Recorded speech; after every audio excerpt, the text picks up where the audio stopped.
My name is Peejay,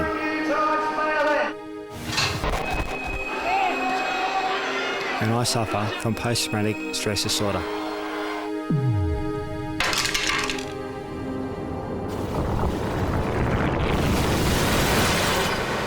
PTSD is an acronym for post-traumatic stress disorder that occurs when people are exposed to a fearful or life-threatening situation, or in fact exposed to high levels of stress over a longer period of time. They say that post-traumatic stress is something that can happen to anyone. I guess I can relate. When I was 5, my brother and I were taken away from my mother by the Department of Human Services because my grandmother made allegations of neglect against my mother. We were then placed in an orphanage for 5 years, the longest that anyone had ever stayed there. We were then moved to a foster home where my brother and I were both sexually abused. When I wasn't the one being abused, I had to sit and watch it happen to my brother. This continued over 8 months before we were moved away to another foster home where we were physically beaten with belts, shoes, sticks, anything my foster mother could get her hands on. This continued for 4 years. I mostly remember hearing my brother screaming for help, a cry that was never heard. I just wanted to see my mum, but she wasn't allowed to know my whereabouts. This will replay in my mind again and again to the day I die. But I'm a fighter.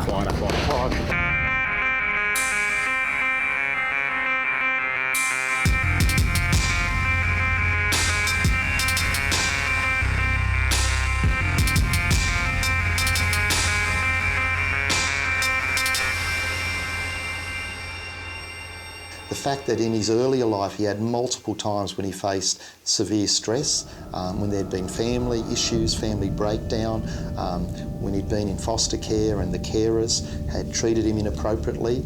You know, here's a young person thinking that he's moving out of a bad situation into a safer situation, yet he finds the people that he's placed with, in fact, abuse him too. How I met Peejay is through our church.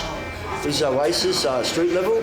And I was introduced to him because we're all problem kids, and I'm a big kid myself, and a few incidents happened where our friendship got stronger through his problems that we talked about, because we have an open relationship with our friends. Yeah. And we kept that friendship on now, and it's been ongoing since 2005. Yeah. And now he's doing boxing, which I'm part of. He's more settled because he's got a direction now. Before he was a bit lost.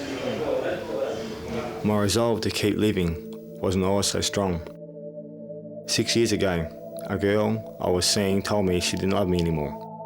I was broken inside. I looked out my hotel window to the traffic. The past I tried to leave behind smacked me right in the face. I couldn't bear the pain of my thoughts.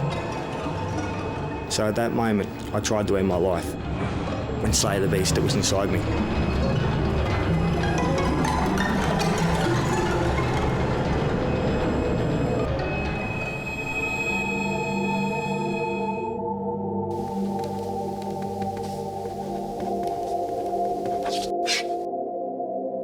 But I couldn't do it.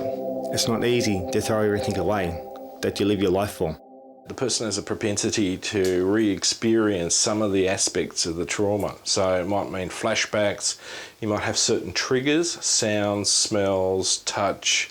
You know, you might see someone walking down the street, or, you know, something happens on TV and it takes you right back into that experience. Life, as I see it, is a never-ending battle with the mind. It can be your greatest friend or your worst enemy. By focusing on the present and not the past, I get by.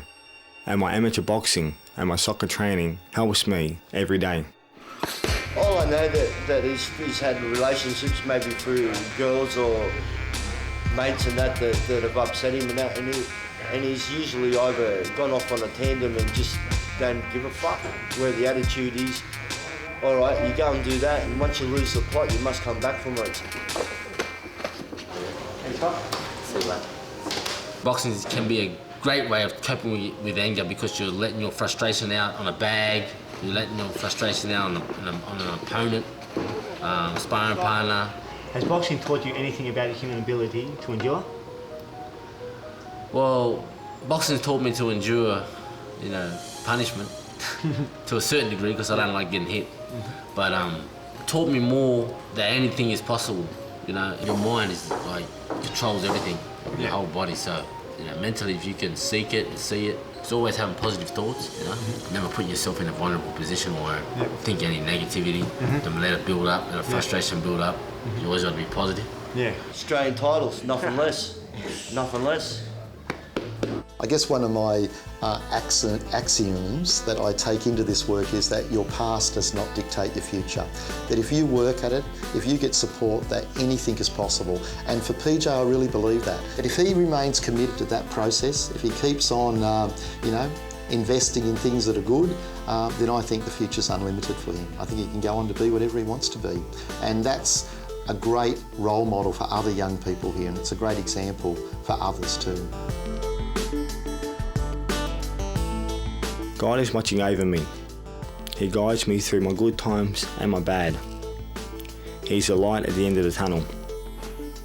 The darkness is chasing me, but I'm running towards the light.